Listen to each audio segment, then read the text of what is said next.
Hola, ¿qué tal? Muy buenas tardes. Yo soy el pastor Salvador Aldaco y hoy quiero traerle una lección muy importante. Hoy quiero hablarle acerca del tema cómo ser un buen discípulo de Cristo. Cómo ser un buen discípulo de Cristo.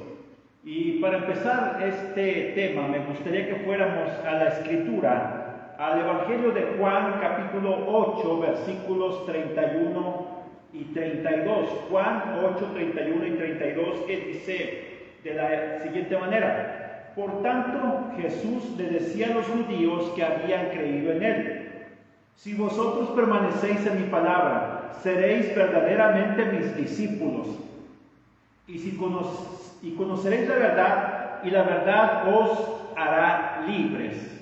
Entonces vemos aquí cómo Jesucristo le indica a aquellos que habían creído en él, aquellos que le habían entregado su vida hasta ese momento, les dice a ellos: si ustedes permanecen en mis palabras, ustedes van a ser verdaderamente mis discípulos. Y aquí empezamos a ver que una condición para ser discípulo de Cristo, ¿cuál es? Permanecer en sus palabras. Permanecer en todo lo que los evangelios nos hablan acerca de Jesucristo es importante para conocer la voluntad de Él y nosotros empezar a ser discípulos. ¿Qué es la palabra discípulo? Significa seguidor. Además, la palabra discípulo está emparentada con otra palabra que es disciplina. Así que nos damos cuenta que un discípulo es aquel que tiene una disciplina constante en seguir a nuestro Señor y Salvador Jesucristo. Es que debemos entender, y esto lo digo a modo de introducción, que el verdadero cristianismo consiste en una entrega absoluta al Señor Jesucristo. Nuestro Salvador no está buscando personas que le dediquen sus tardes libres o sus fines de semana o sus años de jubilación. Él está buscando personas dispuestas a hacer de Jesucristo el primer lugar en su vida. Ahora, yo te pregunto a ti y también me pregunto a mí mismo: ¿somos buenos discípulos de Jesús? ¿Somos personas constantes en el seguimiento de Jesús? ¿O somos personas que aprendemos a discernir o a decir: ¿sabes qué? Esto sí se lo entrego a Dios, esto no se lo entrego a Dios, esto me lo guardo para mí, voy a ir a la iglesia, pero nada más los domingos, y el resto de la semana que no cuenten conmigo? Hay gente que llega a decir: bueno, yo a Dios solamente le voy a dar la ofrenda, o solamente voy a dar el 1% de los diezmos, o el 5% de los diezmos, o ¿sabes qué? Solamente voy a orar por los alimentos, o voy a leer un capítulo de la Biblia. Mira, yo no digo que tengamos que leer tantos capítulos de la Biblia, o asistir a todas las reuniones de la iglesia, o participar en todas las actividades, porque vivimos en un mundo en el cual el día de hoy a veces la cuestión laboral o otras circunstancias no nos permiten estar de tiempo completo sirviendo a Dios en la iglesia, o apoyar en todas las reuniones, o en todos los servicios, o en todas las actividades.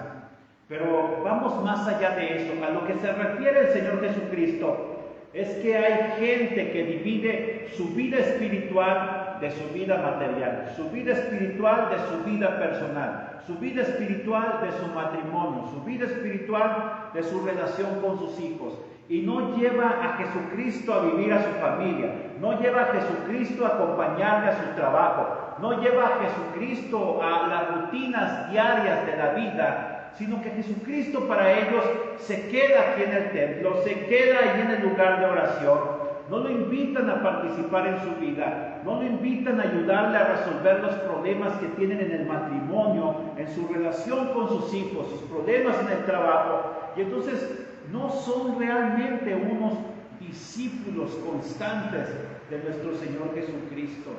Es que hay que entender que Jesucristo lo dio todo por ti y todo por mí. Él lo entregó todo en la cruz del Calvario. Tenemos que entender que la respuesta adecuada al sacrificio de Jesucristo en la cruz del Calvario es nuestra rendición incondicional. Y yo quiero darte algunos principios acerca del discipulado, principios que expresó nuestro Señor Jesucristo. Porque Él busca una rendición incondicional de nosotros hacia Él, porque Él es el Rey de Reyes y Señor de Señores, y lo menos que podemos darle a Él es nuestra obediencia, porque Él lo dijo: vengan a mí los que están trabajados y cargados, y yo los haré descansar, y aprendan de mí, que mi yugo es fácil y mi carga es ligera. Así que servir a Jesucristo no debe ser una carga difícil de llevar para nosotros, debe ser un gozo, debe ser un placer, debe ser algo que nos llene de alegría constante el servir a Jesucristo. Ahora, yo quiero darte 5 principios acerca de lo que es ser un buen discípulo de Jesús. Y vamos a Lucas capítulo 14, versículo 26. Vamos a ver el primer principio, Lucas 14, 26, y es este: un amor supremo por Jesucristo. Es decir, el amor que le tienes a Jesucristo debe estar por encima de todas las cosas, por encima del amor a tu esposa, el amor a tus hijos, el amor a tu nación, el amor a tu partido político, el amor a tu deporte o equipo favorito de fútbol o de béisbol o de básquetbol. El supremo amor del ser humano o de aquellos que le hemos entregado nuestra vida a Jesucristo debe ser el primer lugar en nuestra vida. Ahora, Lucas capítulo 14, versículo 26 dice de esta manera: si alguno viene a mí y no aborrece a su padre, madre, mujer, hijos, hermanos, hermanas y aún su propia vida, no puede ser mi discípulo. Ahora, la palabra aborrecer no es como nosotros la entendemos en un contexto de nuestro lenguaje en español, que para nosotros aborrecer casi es sinónimo de odiar. La palabra aborrecer significa darle menor valor a. Es decir, Jesucristo dice: si tú le vas a dar mayor valor, ¿a quién? A tu padre, a tu madre, a tu mujer, a tus hijos, a tus hermanos y a tu propia vida que a mí, déjame decirte que tú no puedes ser mi discípulo.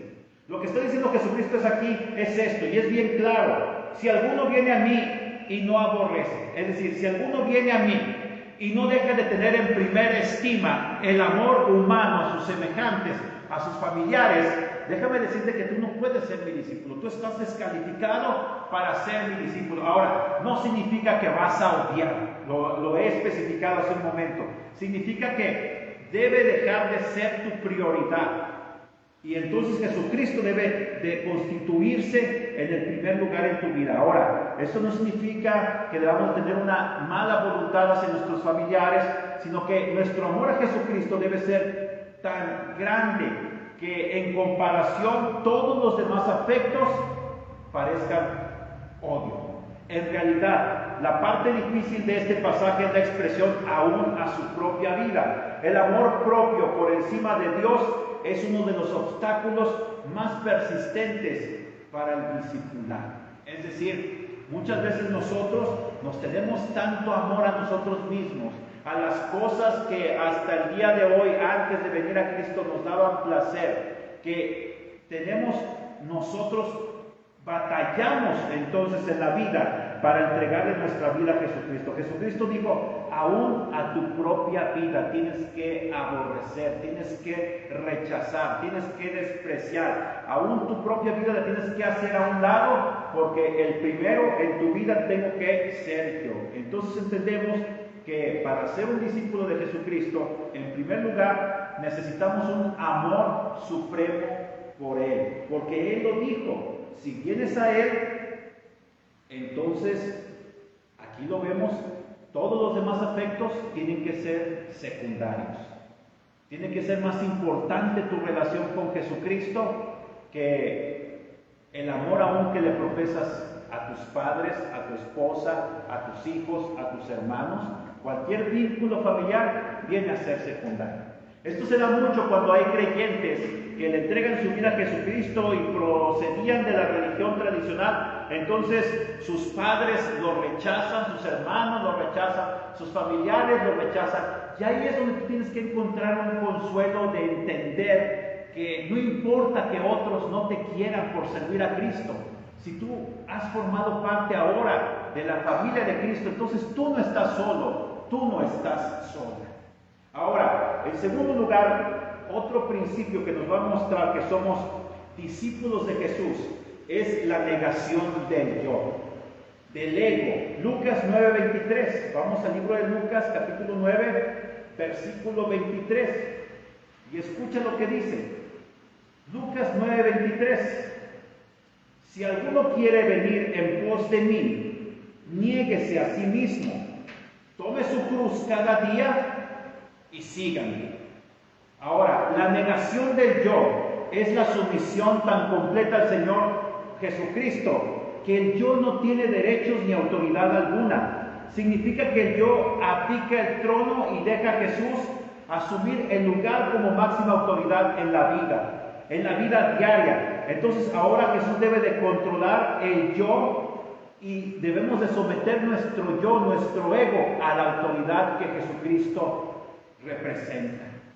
Nosotros somos personas que hemos sido criadas desde un principio, desde niños, desde bebés incluso, fuimos criados para que se exprese nuestro yo, para expresar nuestras emociones, para expresar nuestros deseos, para expresar nuestra voluntad, y es válido.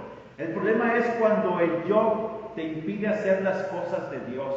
El problema es cuando el yo persiste y el ego te impide ser humilde. El ego te lleva a ser egoísta. El ego te lleva a olvidarte de Dios y a olvidarte de la búsqueda de Dios. Entonces, dice aquí el Señor Jesucristo, tienes que negarte a ti mismo. Si tú quieres venir en pos de Él, tienes que tomar la cruz cada día y seguirle. Entonces vemos aquí que negar el yo es otro principio importante. Muchos de los que estamos aquí, ahorita pudiéramos estar en nuestra casa descansando con la familia, pudiéramos estar comiendo, algunos no hemos comido y estamos aquí predicando o escuchando la palabra, pero estamos negándonos a nuestro yo. Muchos hicimos el compromiso de estar aquí los miércoles para escuchar y aprender la palabra de Dios, y entonces hemos dicho que no a cuestiones laborales. Pudiéramos estar ahorita haciendo deporte o haciendo ejercicio, pudiéramos estar ahorita leyendo un libro, practicando nuestro pasatiempo favorito, pero estamos negando nuestro yo con tal de agradar al Señor, porque queremos aprender de su palabra. Hacemos aún el cansancio, el hambre a un lado, y entonces le damos el primer lugar al Señor Jesucristo, porque entendemos que Él es nuestra máxima autoridad en los cielos y también aquí en la tierra. Ahora, el tercer principio para entender que somos discípulos de Cristo es una elección deliberada de la cruz, una elección voluntaria de la cruz. Mateo 16:24, vamos al libro de Mateo 16:24, y dice así: entonces Jesús dijo a sus discípulos o seguidores: si alguno quiere venir en pos de mí, niéguese a sí mismo. Escucha, primero hay que negarnos a nosotros mismos. En segundo lugar, hay que tomar nuestra cruz. En tercer lugar, hay que seguir. Ahora, la cruz lo vemos como el emblema de la persecución, la vergüenza y el abuso que el mundo cargó sobre el Hijo de Dios, y que el mundo va a cargar sobre todo aquel que elija ir contra la corriente. La cruz es un camino tal y como el mundo lo considera. Es una deshonra, es un reproche, pero la cruz también conlleva la mayor gloria al identificarnos con el Señor Jesucristo como sus seguidores. Ahora, cuando Jesucristo dice aquí: si alguno quiere ser o venir en pos de mí, ser mi discípulo, dice: niéguese a sí mismo. En primer lugar, ya vimos lo que era negarnos a nosotros mismos. Dice en segundo lugar: voluntariamente toma tu cruz. No dice Jesucristo: toma mi cruz. Jesucristo cargó de la ciudad de Jerusalén a la parte más alta del monte Golgota. Anduvo varios kilómetros cargando una cruz que pesaba aproximadamente 90 kilos de peso.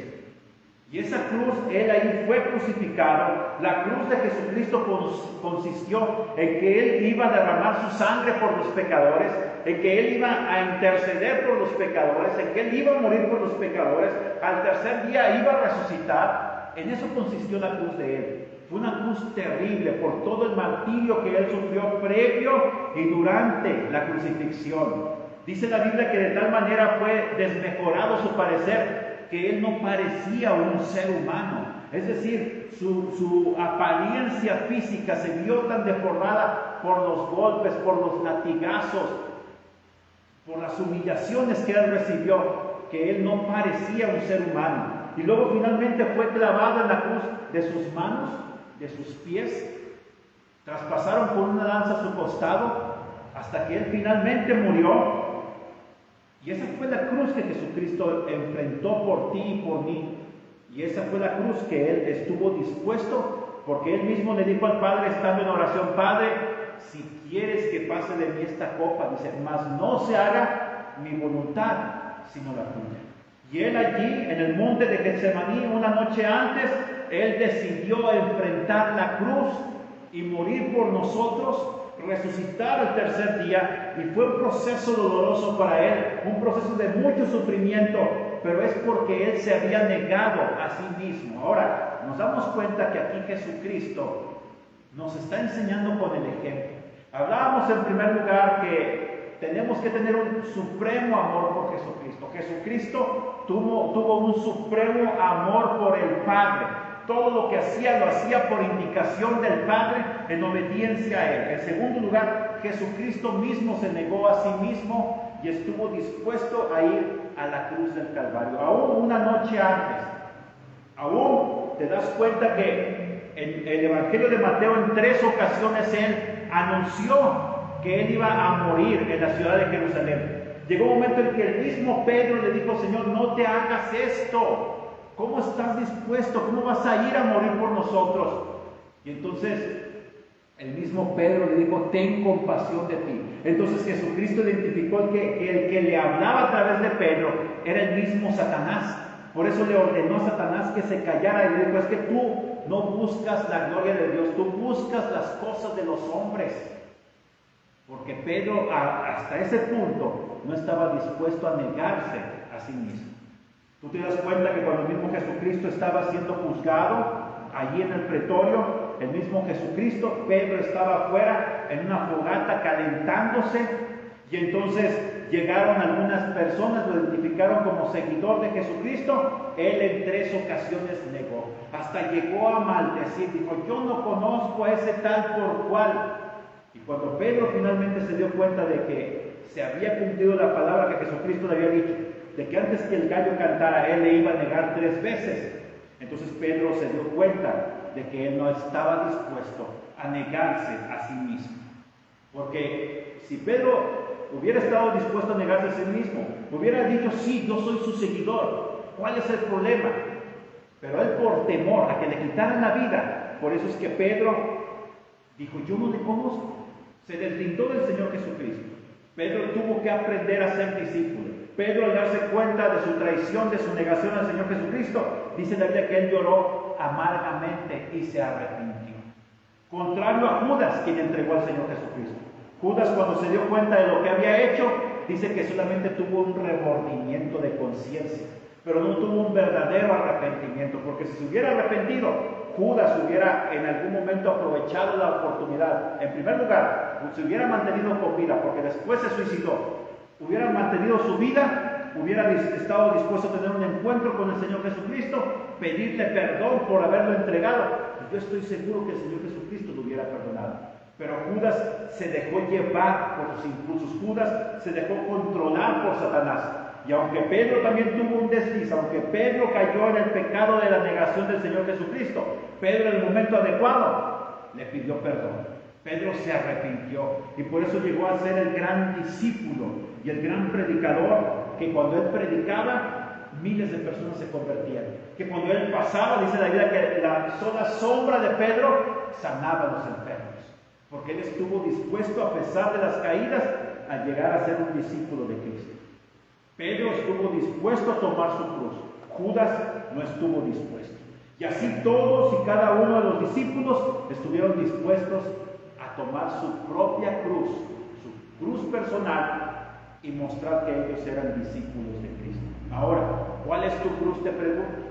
¿Cuál es el problema que estás sufriendo ahora que te impide seguir al Señor Jesucristo y que a pesar de la oposición que enfrentas, tú dices, yo voy a seguir? No importa que mi familia no quiera seguir al Señor, no importa que se burlen de mí, no importa que en el trabajo estén a punto de correrme por ser cristiano, no importa que mis vecinos se burlen de mí, yo voy a seguir al Señor Jesucristo. Tú estás tomando tu propia cruz y estás dispuesto a seguir al Señor Jesucristo. Te pregunto, tal vez es una enfermedad, tal vez es un divorcio doloroso que estás enfrentando, tal vez es un hijo que ha caído en las adicciones, en la drogadicción, un hijo rebelde que a veces hasta te ha llegado a insultar o a golpear, a faltar al respeto como madre, como padre, y a pesar de eso, tú dices, yo no me voy a alejar del Señor Jesucristo, yo le voy a seguir buscando. Entonces tú estás tomando tu cruz, tu enfermedad, tu situación personal que estás enfrentando, tu situación laboral o familiar. Tal vez eso pudiera constituirse en tu propia cruz. Ahora la estás tomando. No te estoy diciendo que vayas y te hagas crucificar nuevamente como Jesucristo lo hizo, sino simplemente que estés dispuesto a enfrentar el sufrimiento y a pesar del sufrimiento, a pesar de las carencias, a pesar de las dificultades, tú digas, yo voy a seguir al Señor Jesucristo. Yo hago un compromiso con Él. Ahora, en cuarto lugar, otra característica de un discípulo de Jesucristo es esta: un amor ferviente hacia todos los que pertenecen a Jesucristo. Juan capítulo 13, versículo 35. Juan 13, 35. Juan capítulo 13, versículo 35. Vemos la cuarta característica de un discípulo de Cristo. Jesucristo mismo amó a su iglesia y murió por ella. Jesucristo mismo amó a cada uno de sus discípulos y a pesar de sus carencias, las carencias que ellos tenían, a pesar de sus imperfecciones o pecados, Él los siguió amando y los amó hasta el final, dice la Escritura. Juan 13:35 dice así: en esto conocerán todos que sois mis discípulos, si tenéis amor los unos por los otros. Esto es lo que se llama el amor real, el amor verdadero. Tener amor los unos por los otros. Jesucristo en algún momento le dijeron, ¿cuál es el mandamiento más importante? Jesucristo dijo, amarás al Señor tu Dios con todo tu corazón, con toda tu alma y con todas tus fuerzas, y amarás a tu prójimo como a ti mismo. Entonces, Jesucristo aquí nos está enseñando que el amor ferviente hacia todos los que pertenecen a su familia es importante para mostrarnos como discípulos de Cristo. Porque suele ocurrir que dentro de la iglesia haya problemas, suele ocurrir que haya diferencias, a veces por doctrina, a veces por opiniones, a veces simplemente que por cómo se acomodan las sillas, que por cómo se lavan los baños o a qué hora se deben de lavar los baños. A veces va a ocurrir disensiones, a veces va a ocurrir diferencias entre nosotros, dentro del pueblo cristiano. Pero déjame explicarte que algo que debe de prevalecer entre nosotros es el amor. Jesucristo dijo, aquí lo dice en Juan 13:35, ¿en qué va a conocer el mundo? ¿Qué van a conocer? ¿O cómo van a identificarnos allá afuera que nosotros somos discípulos de Jesucristo? ¿Por las peleas? ¿Por los chismes? ¿Por los robos o las estafas entre nosotros? Por supuesto que no. Dice aquí, si tienen amor los unos por los otros. Así que sí. Juan 13:35. 13:35. En esto conocerán que somos discípulos de Cristo, ¿cómo? En que nos amamos los unos a los otros. No por el chisme, lo he dicho, no por la difamación, no por la estafa. Que no se diga de nuestra iglesia, es que en esa iglesia son bien tremendos. No, que se diga, es que en esa iglesia se aman, Es que en esa iglesia tú llegas y todos te demuestran amor. En esa iglesia tú llegas y se preocupan por ti. En esa iglesia te llaman entre semana o cuando tú no asistes, te preguntan cómo estás, qué necesitas, qué te ha pasado. Te ayudan en la medida de las posibilidades de los hermanos. Pero sobre todo te demuestran el amor con palabras y con hechos. Ahora, Jesucristo nos dice aquí que van a reconocer a una iglesia por un inmenso edificio que tenga o por una gran cantidad de membresía. No, dice, van a conocer que ustedes son mis discípulos, dice, en la medida en que ustedes se amen. Si tienen ustedes amor los unos por los otros. Porque desafortunadamente desde el principio de la iglesia cristiana ha habido problemas o dificultades. Había en el libro de Corintios, vemos cómo el apóstol Pablo trata problemas dentro de la iglesia bien terribles.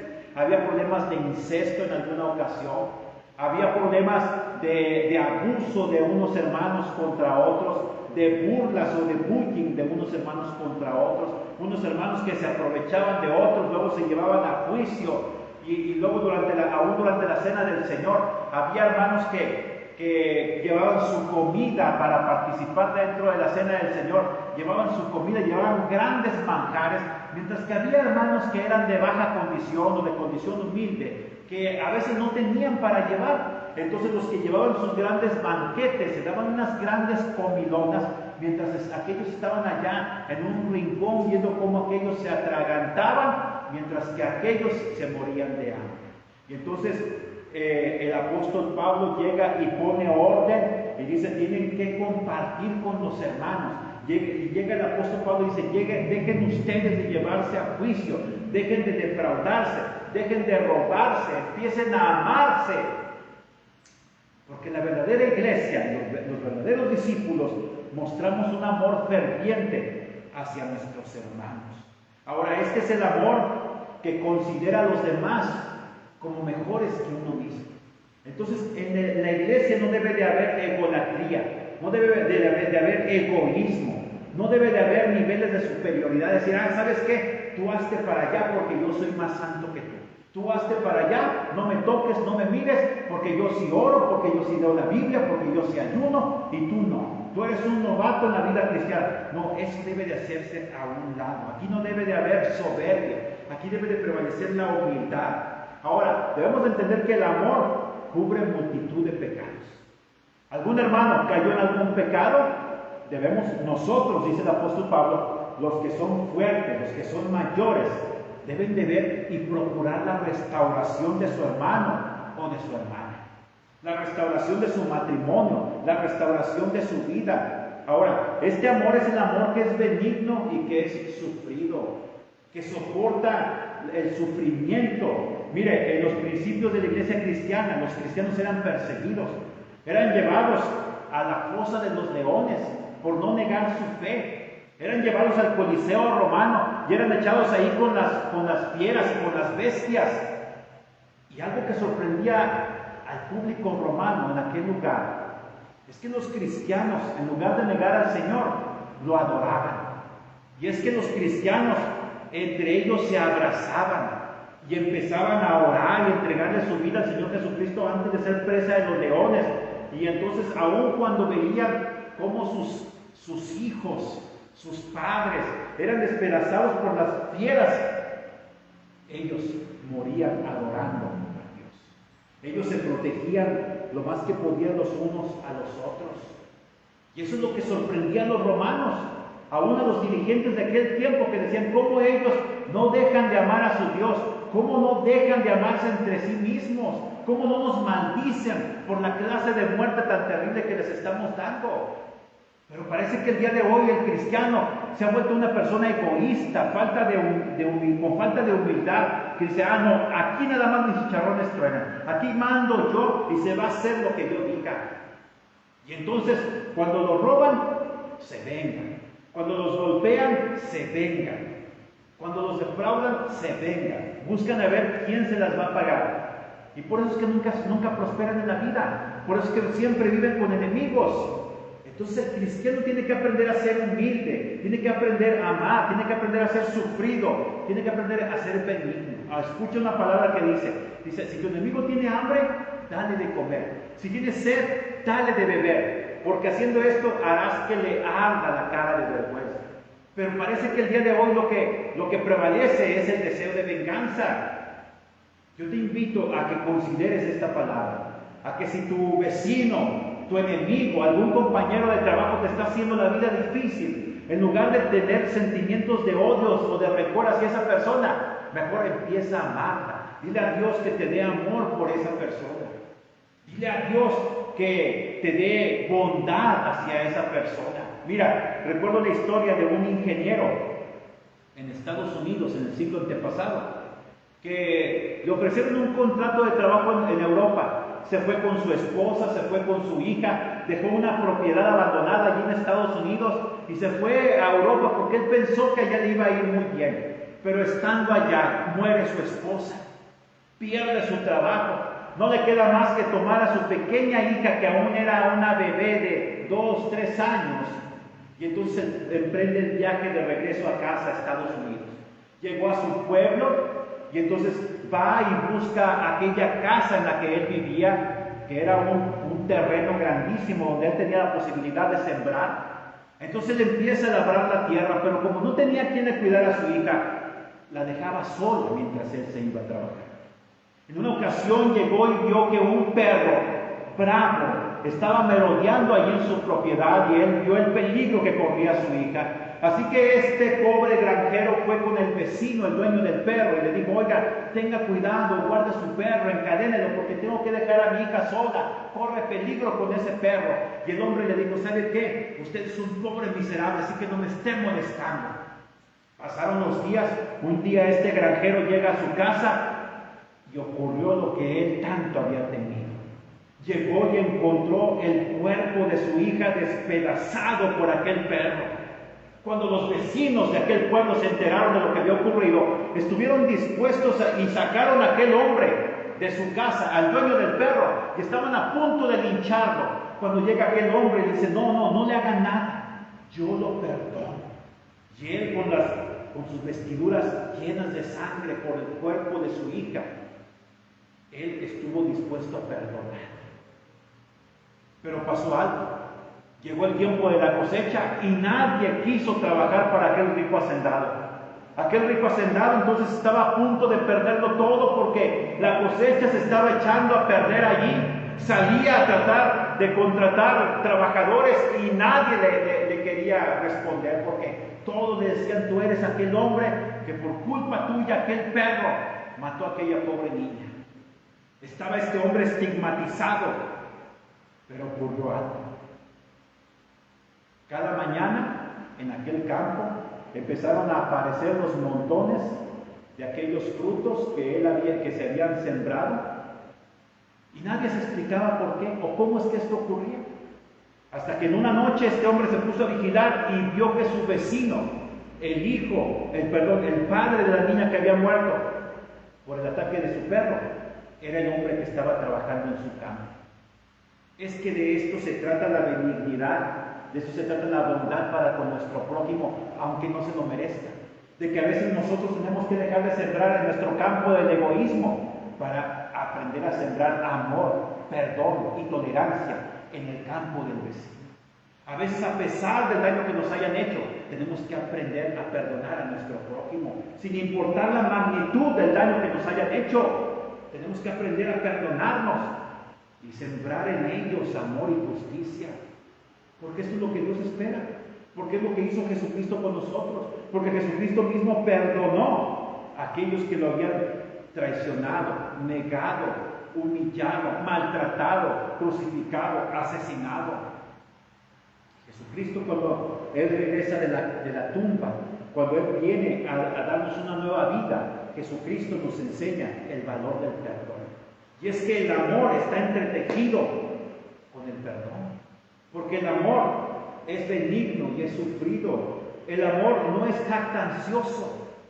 El amor no dice: yo prediqué un gran sermón porque yo soy bien bueno para predicar. No, el amor dice: ¿sabe qué? Yo pongo mi don al servicio de la iglesia, lo que le puedo dar a la iglesia, todo lo hago con amor y la gloria sea solamente para Dios. El amor no se envanece, no es injurioso, es decir, no insulta al prójimo, no lo desprecia, no lo humilla. Dice 1 Corintios capítulo 13 que el amor no se irrita, no guarda rencor, todo lo sufre, todo lo cree, todo lo espera, todo lo soporta. Ahora, sin el amor verdadero que viene de Jesucristo, el discipulado solamente sería legalismo puro. Entonces nos damos cuenta que el discipulado es algo vivo, algo que experimentamos. Y experimentamos el amor hacia nuestro prójimo, hacia nuestros hermanos cristianos y aún hacia aquellos que no se lo merecen, sean familiares, sean amigos, compañeros de trabajo, aún aquellos que no son cristianos. Debemos de aprender a amarnos. Debemos de decirle a Dios, danos un corazón lleno de amor. Ahora, mucha gente busca el bautismo del Espíritu Santo porque quieren hablar lenguas, quieren profetizar, quieren llegar a hacer grandes milagros en el nombre de Dios. Pero dice el apóstol Pablo que también debemos de buscar el bautismo del amor. Decirle a Dios, bautízame con tu amor, Señor. Que la gente lo que vea a mí sea solamente amor. Que la gente diga, oye, tú eres diferente. Porque cuando nos insultan, nosotros a cada insulto respondemos con una bendición. A cada humillación respondemos con una oración por aquel que nos hizo daño. ¿Qué tan difícil es? Sí lo es muy difícil. Pero esto implica todo lo que hemos dicho antes. Negar nuestro yo, tomar la cruz de Jesucristo, tener un amor supremo por Jesucristo y entender que nosotros al amar a nuestro prójimo estamos haciendo lo que Jesucristo hizo. Porque Jesucristo lo único que hacía era amar. Llegó el joven rico y lo amó. Vio las multitudes y las amó, porque vio que no tenían pastor, eran como ovejas sin pastor. Las amó, se compadeció de los enfermos y los amó. Y lo más importante, Él nos dejó su ejemplo para que nosotros lo sigamos.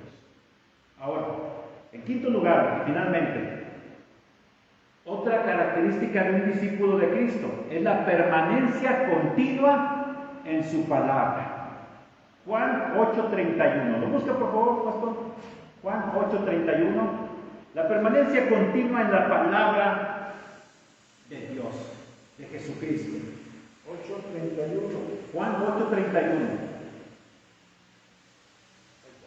Muy bien.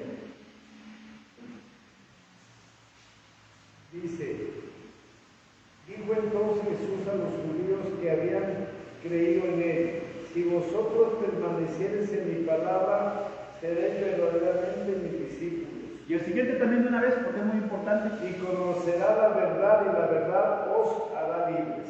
Así es. Jesucristo dice, ¿quieres ser mi discípulo? La quinta característica de un discípulo es su permanencia en la palabra de Dios. Y Jesucristo dice, si ustedes permanecen en mi palabra, van a ser verdaderamente mis discípulos.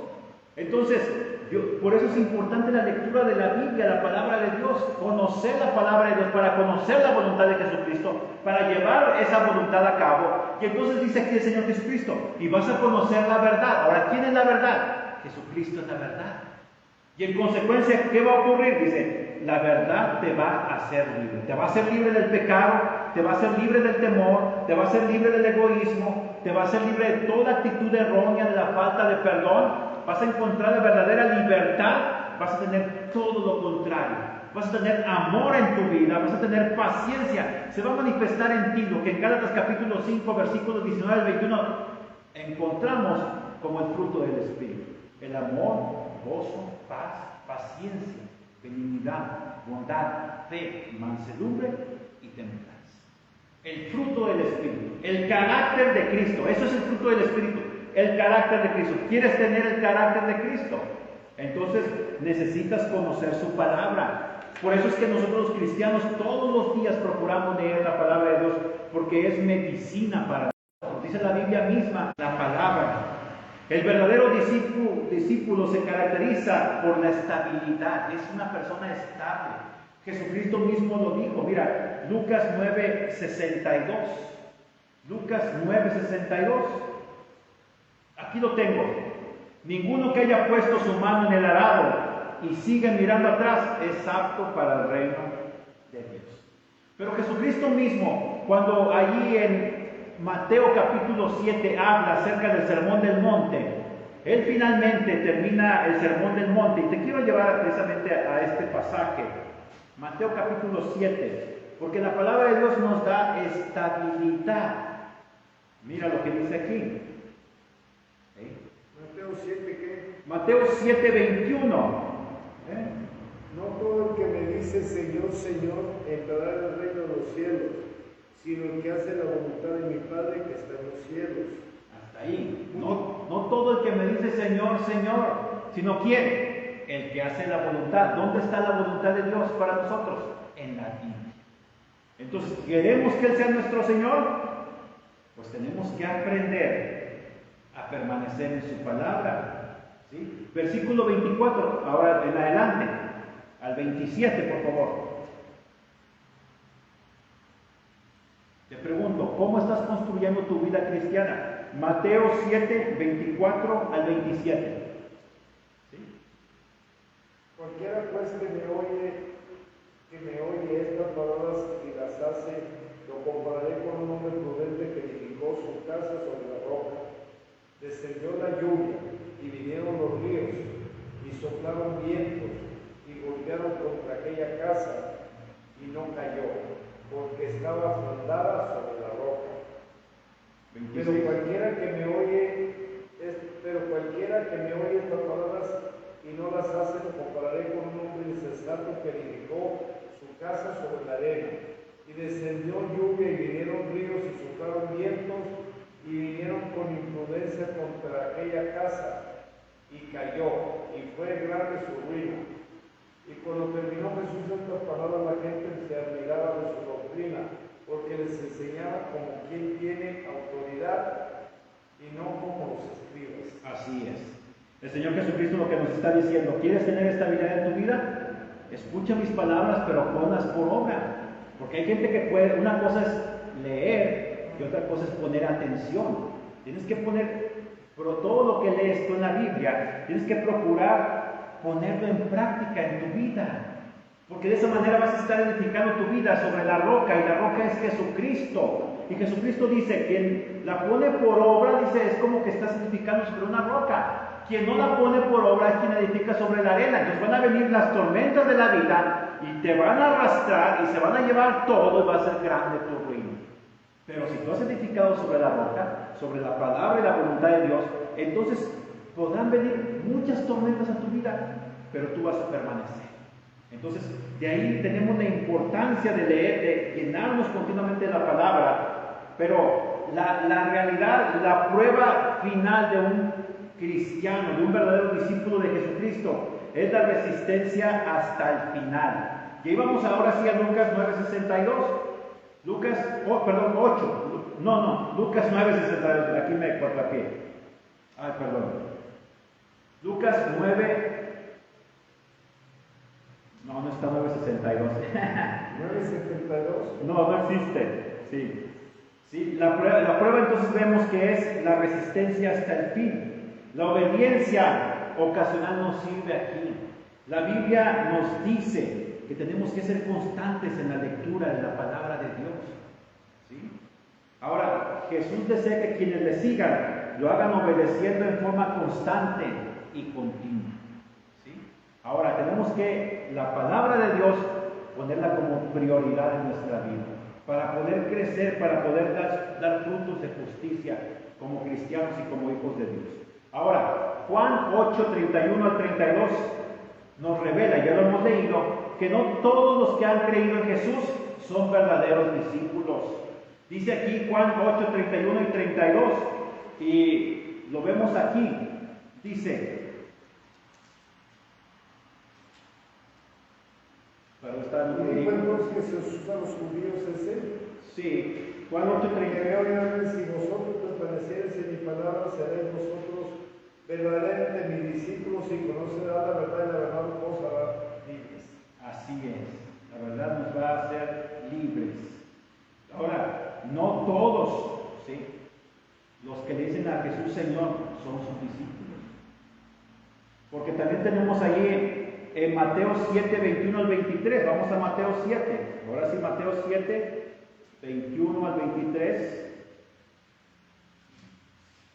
Tenemos aquí la otra parte, la contracara. Me dice el Señor, Ahora Señor, sí. entró el reino de los cielos, sino el que hace la voluntad de mi Padre que está en los cielos. Porque muchos me dirán aquel día, Señor, Señor, ¿no profetizamos en tu nombre y en tu nombre echamos fuera demonios? Y en tu nombre hicimos milagros. Entonces les declararé, nunca os conocí, apartados de mí, hacedores de maldad.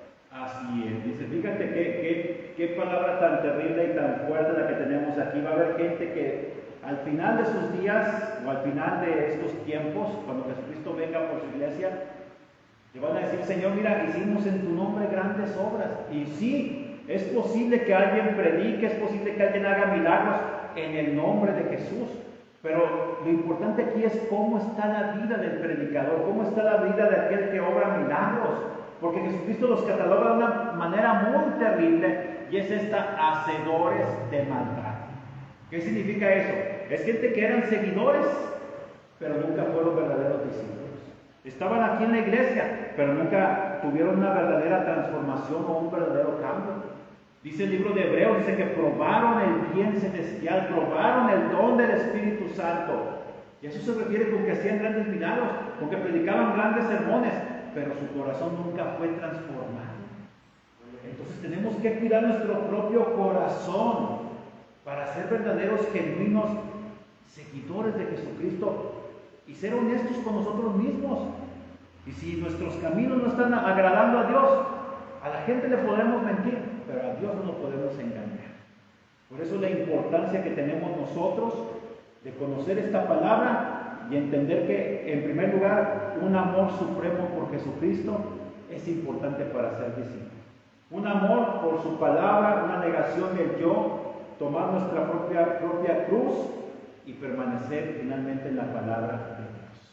Porque aquí es donde vamos a conocer a Jesús y vamos a aprender a amarlo y cuánto Él nos ama a nosotros. Amén. Vamos a hacer una oración ya para terminar. Señor, gracias por esta palabra. Yo te pido que nos enseñes, Señor, a ser verdaderos discípulos tuyos, Señor.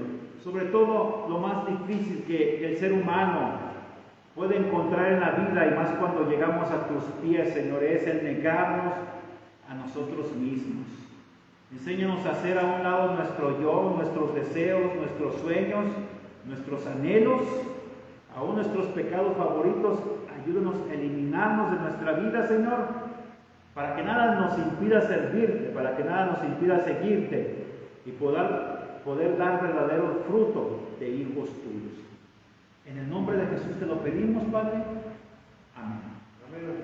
Bueno, estamos aquí en Torre Fuerte el próximo domingo. Nos vemos a las 10:30 de la mañana.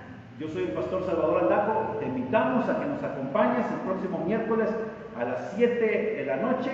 Y finalmente te digo y te recuerdo una cosa, que Dios no tiene problemas, Él tiene soluciones para tu vida. Gracias. Amén, amén. Amén.